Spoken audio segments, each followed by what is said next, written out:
giornata come le solite, è una giornata particolare oggi. Ci stiamo dirigendo verso il monte San Michele, o in altri termini su monte Santumiano, è là sopra. Lì ci portiamo e contiamo di arrivare intorno a mezzogiorno.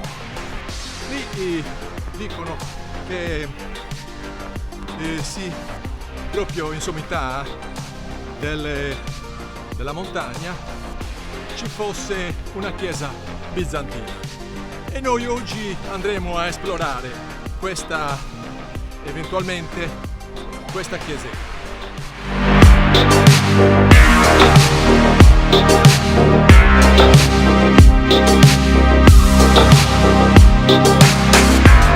Il fiatone comincia a farsi sentire mentre saliamo verso la cima del monte. Per recuperare energie, tagliamo il costone di traverso, evitando i tratti più critici e impervi.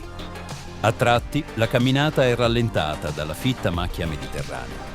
Qualche breve sosta intermedia ci permette di riprendere fiato.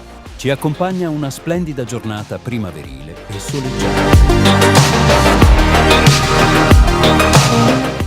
Abbiamo raggiunto la nostra meta.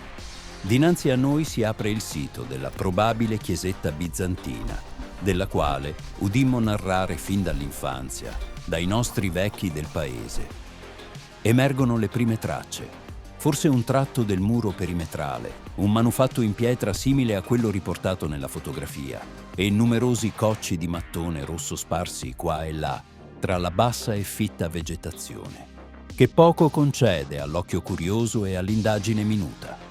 Chi, con ogni probabilità, in epoche remote, si fermava il pellegrino, affaticato dal cammino e sorretto dalla fede, per trarre ristoro dell'anima e del corpo.